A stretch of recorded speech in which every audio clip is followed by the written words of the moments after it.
Merci beaucoup, Marie-Ève. Merci à tout le monde pour cette belle invitation, cette belle initiative. Je suis très impressionnée aussi de voir qu'il y a autant de personnes participantes, là, 173. C'est vraiment une belle réussite. Ça démontre l'intérêt pour les répits, mais aussi pour toutes les questions importantes que vous traitez. Merci également à Maryse d'avoir mis la table.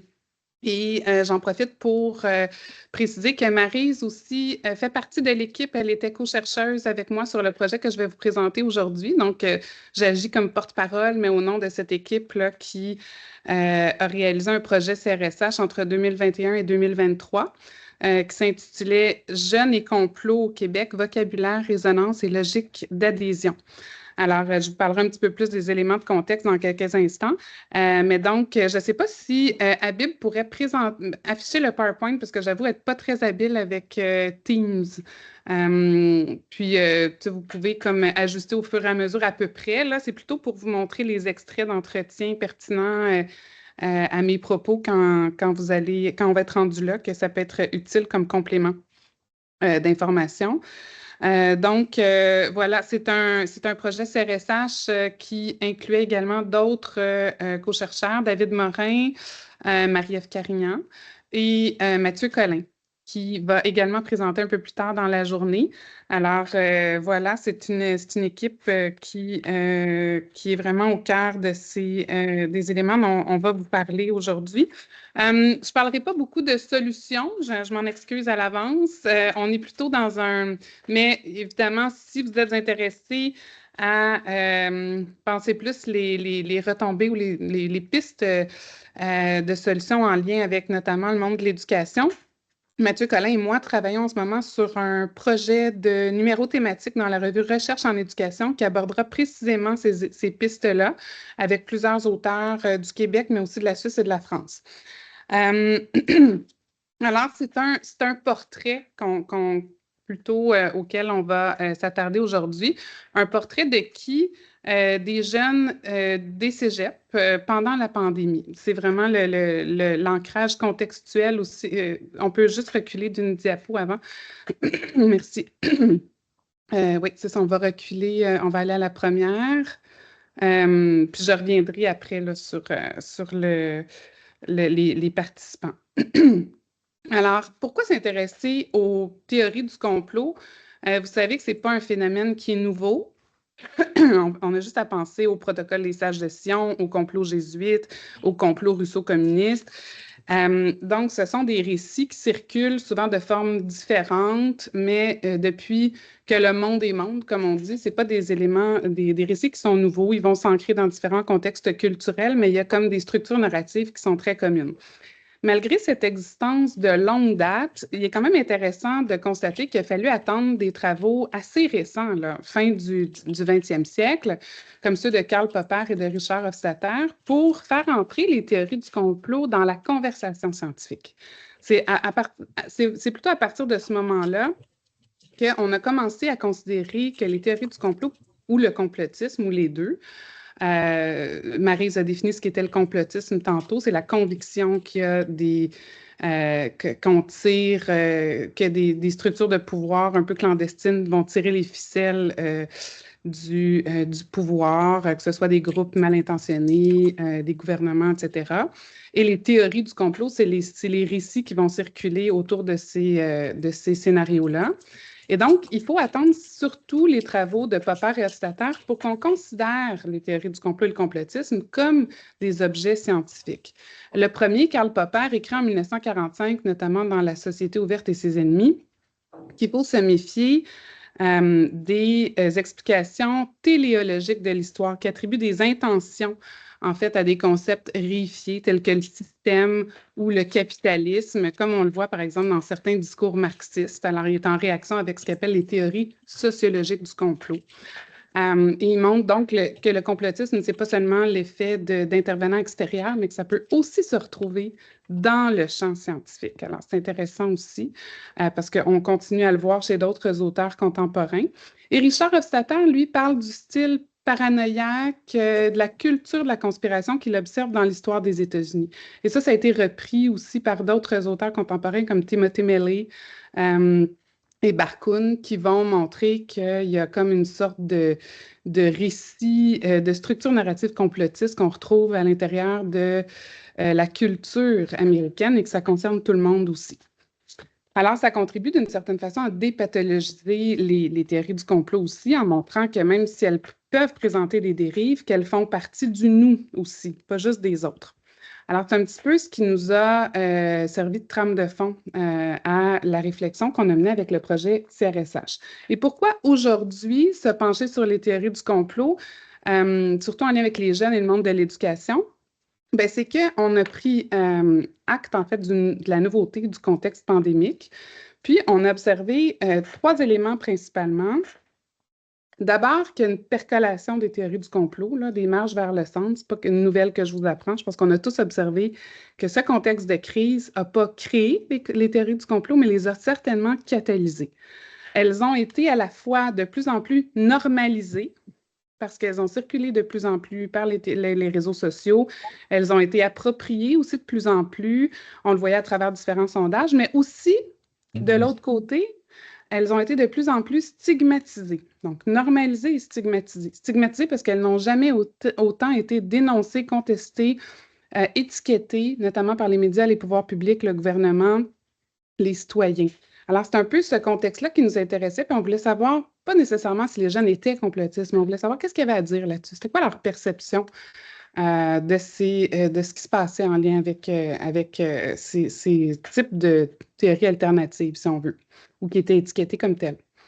Ensuite, ben, une cible présumée mais peu explorée empiriquement, c'est les jeunes. On a eu beaucoup de sondages, notamment en France avec l'IFOP, mais ici aussi, qui montraient que les citoyens, mais les jeunes en particulier, étaient plus vulnérables au complotisme. Il y a des études qui disaient 1 sur 5, 2 sur 5. Puis là, on donnait des énoncés, puis on disait, voilà, c'est dangereux, il faut sonner l'alarme. Mais en même temps, certains ont parlé d'une panique morale à l'égard des jeunes parce qu'on les ciblait comme dans toutes sortes d'autres controverses. C'est toujours eux qui nous font le plus peur parce qu'ils sont à la fois victimes et bourreaux. Victimes parce qu'on les voit comme plus fragiles, mais bourreaux parce qu'on pense qu'ils peuvent contribuer à les faire circuler aussi. Mais même s'il y avait beaucoup de sondages, on n'avait pas beaucoup de données empiriques. Alors nous, c'est ça qui nous intéressait. On fait du terrain. On voulait savoir qu'est-ce qu'on pouvait entendre comme témoignage un peu plus étoffé là, par rapport à ça. Et le troisième élément, c'est qu'on voit aussi qu'il y a une présence importante, puis ça, Maryse en a beaucoup parlé, de conflits de vérité à l'école. On appelle conflit de vérité, c'est guerre culturelle un petit peu, là. Puis Habib en a parlé également dans les cégeps, qu'on voit de plus en plus surgir et se multiplier en contexte scolaire. Il y a des conflits autour de la légitimité des formes de pluralisme ou des rejets du pluralisme ou de certaines formes d'idées. Et l'école, donc, devient un champ de bataille. Puis ça peut aussi, et on le voit de plus en plus, ça touche aux frontières entre ce qui est scientifique, ce qui est non scientifique.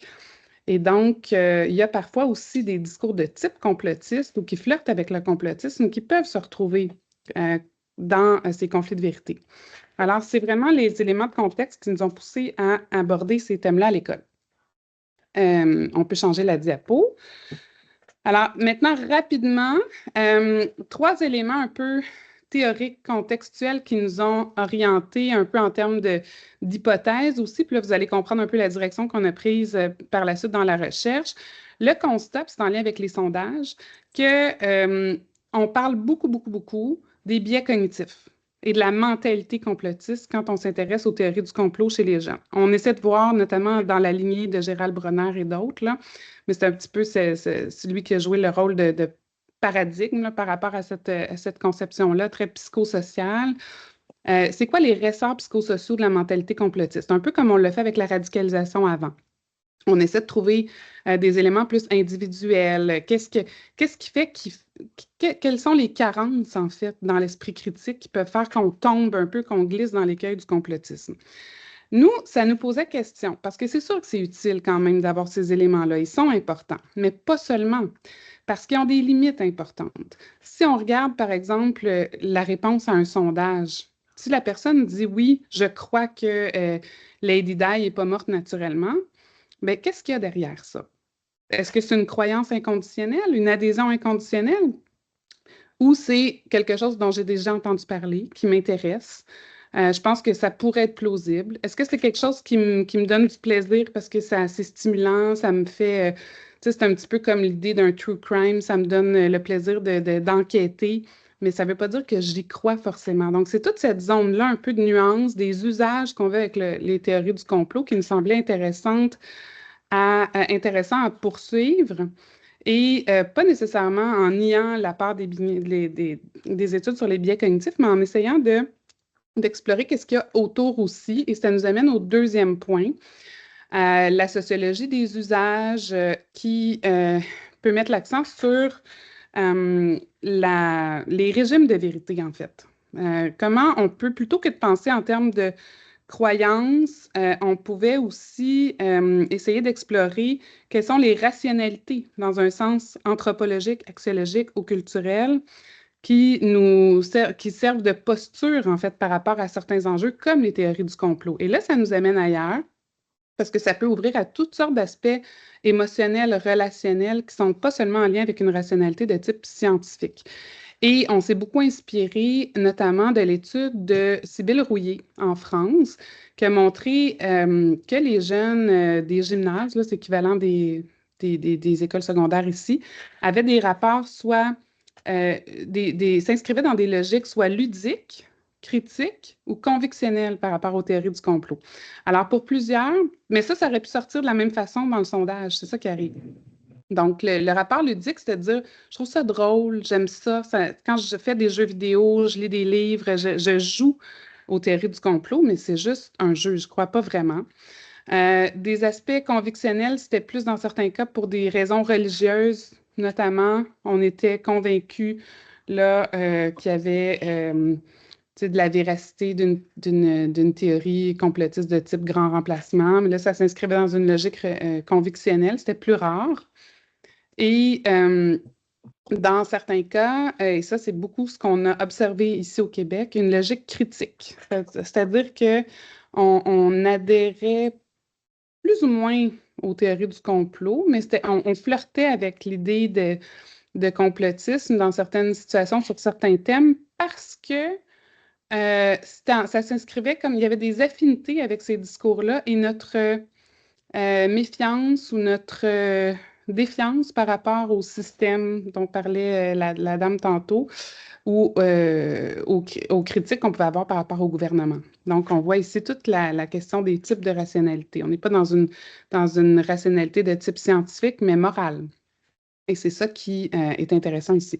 Puis le dernier élément, c'est la fictionnalisation des événements. Ça, on s'est fondé sur une étude de Ciccelli et Octobre en particulier, qui explore les imaginaires issus des productions culturelles et montre que ces imaginaires-là fournissent souvent des ressources narratives pour permettre de mettre le monde en récit, ce qui favorise à la fois une perméabilité entre la réalité, les vérités alternatives et les modes de raisonnement de type complotiste. Par exemple, eux, ils vont regarder ce qui se passe avec Charlie Hebdo. Ils vont dire, ben, les jeunes qu'on interviewe vont beaucoup mettre la réalité des attentats en lien avec des livres qu'ils ont lus, des films qu'ils ont vus, et ils vont servir des codes de ce narratif de ces productions culturelles pour interpréter la réalité. Parfois, c'est fait sous forme de jeu, mais parfois, ça peut devenir plus sérieux aussi, notamment quand on passe beaucoup de temps en ligne. Alors, c'est ça qui nous a aussi servi un peu d'hypothèse exploratoire pour la suite du projet. Donc, on peut passer à l'autre diapo. Donc, en fonction de ces éléments-là, on s'est posé une grande question et 3 sous-questions. Qu'est-ce que signifient les théories du complot dans l'imaginaire des jeunes Québécois? De 18 à 25 ans, on avait un participant de 29 ans. Et quelle place y occupe-t-elle? D'abord, sur le plan des rapports au savoir, au régime de vérité, la question des rationalités dont je vous ai parlé, et le rapport à la science aussi, les logiques d'adhésion, s'il y a lieu, et les effets potentiels sur l'imaginaire politique. Ensuite, la méthode, rapidement, on a fait 44 entretiens. Vous avez les éléments ici. On va passer rapidement là, parce que le temps file. Vous aurez la présentation PowerPoint. On a commencé à parler finalement de l'expérience de la pandémie. L'expérience vécue de la pandémie, ça nous a servi de déclencheur un petit peu. Et là, vous avez le détail ici des participants selon les programmes. Quelques faits saillants au cas où je ne réussisse pas à me rendre à la conclusion. De l'analyse. Alors, Premièrement, ce qui est intéressant, c'est que nos jeunes, ils critiquent beaucoup les réseaux sociaux en matière d'information et d'autorité épistémique. Ils savent que souvent, ce qu'ils vont trouver sur les réseaux sociaux, pas tout à fait valide d'un point de vue là, épistémique, mais ils vont quand même. Ils vont beaucoup, mais ils sont conscients. Ensuite, ils ont une position très modérée et rationnelle en général. Vous verrez à la fin là, un petit peu la typologie qu'on fait. Mais en gros, le complotisme, lorsqu'il est identifié comme tel, il est rejeté. Il y a seulement 2 jeunes sur 44 qui peuvent être considérés sous certains angles comme tenant un discours complotiste par rapport à certains thèmes. Donc, c'est plutôt rassurant d'une certaine façon. De manière générale, les médias traditionnels sont perçus comme étant des sources d'information plus sûres, mais sont peu consultés. Alors ça, c'est l'autre versant du paradoxe. Dans la Trinité, ensuite, médias, gouvernement, sciences, le gouvernement est sans doute l'entité la plus suspecte et la plus critiquée. Ça, c'est vraiment quelque chose qui revient systématiquement dans la plupart des discours et ça nous a amené à explorer les horizons de la pensée critique. Ça sera un peu notre élément de conclusion. La science est généralement perçue comme une source épistémique valide, donc il n'y a pas de souci avec l'autorité qu'elle représente en matière épistémique, mais quand elle est critiquée, c'est par proxy, c'est-à-dire par ingérence du gouvernement ou d'entreprises dans la démarche et dans les décisions scientifiques. Ce n'est pas complotiste, ça. C'est ici, on s'inquiète que la science, elle ne parle pas toujours en son nom propre, qu'elle parle au nom d'experts idéologiques ou qu'elle soit corrompue par des intérêts autres. C'est ça qui est critiqué ici quand on parle de la science. Puis finalement, c'est généralement, là, je vais vous expliquer les 3 termes.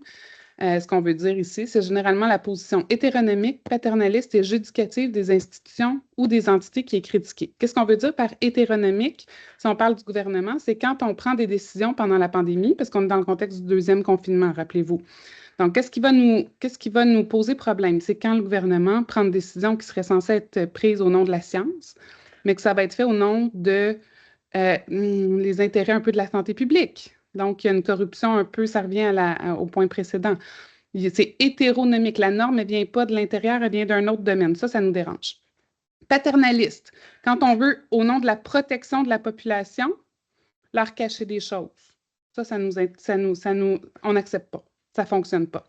Et judicative, ça, c'est quand on juge. Ça, c'est intéressant aussi, parce que tout ce qui est étiquetage, par exemple, des théories du complot ou des complotistes, notamment le convoi des camionneurs, des manifestants dans la rue. Quand on a certains jeunes nous parlent des unes des journaux qui disent, par exemple, quand on n'est pas éduqué, on n'est pas vacciné, ça dérange énormément les jeunes, en général, même s'ils sont plus ou moins d'accord avec le fond, ils n'acceptent pas qu'on ridiculise des personnes au nom de leur point de vue, de leur vision du monde.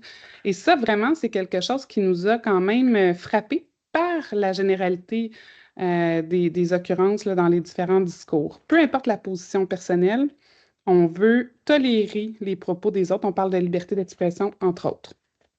On peut changer ici la diapo. Oui. Il te reste 5 minutes. OK. Bon, je vais passer tout de suite à la conclusion. Pas conclusion, mais aux horizons de la pensée critique. Donc, on peut peut-être avancer juste 3 encore ici. Ça, c'est juste des exemples. Ici. Alors, les horizons de la pensée critique, c'est un peu l'élément de conclusion. On voit que chez les jeunes, la ligne de partage n'est pas vraiment de croyance et savoir, mais entre régimes de vérité auxquels ils vont s'adosser pour penser les théories du complot et plus largement pour déployer leur pensée critique dans le contexte de la pandémie. Alors, on peut aller au prochain. Le premier, on a comme décliné 3 types d'horizons de la pensée critique sous forme idéale typique. Ça veut dire qu'ils peuvent se recouper chez une même personne, mais ça nous donne des outils pour penser aussi pourquoi Trump, on lui fait encore confiance à 70 comme disait Marie. Vous allez voir, ce serait, selon moi, en lien avec le 2e type d'horizon. Le premier, c'est un type de discours qui est présent dans les entretiens qui tend à mobiliser une posture encore qui se réclame et qui relève de la démarche scientifique. Donc, c'est ce que fait le premier participant, Adam, quand il dit c'est comme ça, le lot de la découverte scientifique, on avance, on recule. Ça peut aussi s'accompagner d'une critique plus ou moins explicite à l'égard des croyances qu'on perçoit comme irrationnelles. Et on le voit dans le 2e extrait. où le jeune nous dit, ben, être complotiste, c'est être vieux, puis être à la campagne, puis être un peu ignorant. Donc, on voit que ça, c'est encore quelque chose qui existe. Le deuxième horizon, qu'on a appelé éthique, c'est qu'il ne repose pas sur la démarche scientifique comme critère épistémique, mais sur la sincérité de l'interlocuteur. Et c'est là que Trump peut être un élément, une figure peut-être qui modélise cette vision-là. Dans le premier extrait, Thomas nous donne l'exemple de Galilée, qui avait des nouvelles idées, selon lui, des idées bizarres ou extravagantes, et qui a été opprimé par les pouvoirs religieux. C'est intéressant parce que c'est un exemple qui revient souvent, au moins 3-4 fois dans les entretiens, mais on ne met pas en le décontextualisant. On ne va pas mettre l'accent sur le fait qu'il s'inscrivait, sur le caractère cumulatif des connaissances là, de Galilée par rapport à Copernic. Mais on va mettre plutôt l'accent sur le fait que Galilée, c'était un lanceur d'alerte. C'était quelqu'un d'exclu, qui a été finalement, dont les idées se sont avérées vraies avec le temps d'un point de vue scientifique. Donc, on va miser sur la dimension de sincérité éthique de Galilée pour faire valoir ce point-là. Et dans l'extrait de Jonathan, ben là ici, Jonathan nous dit qu'il a vu une émission de télé où on disait qu'on testait les vaccins de la COVID sur des populations africaines. Évidemment, cet extrait-là, là, n'a pas été retrouvé réellement, mais ça nous montre que là, ici, il y a des aspects émotionnels, relationnels, identitaires, qui peuvent aussi entrer en ligne de compte du point de vue de l'horizon éthique pour flirter d'une certaine façon avec les théories du complot. Et troisième horizon, c'est l'horizon relativiste. Ici, la tendance constructiviste, en quelque sorte, se radicalise au point où, un peu comme dans ce que je vous disais tout à l'heure au sujet de la fictionnalisation des événements, on n'arrive plus forcément à distinguer réalité et fiction.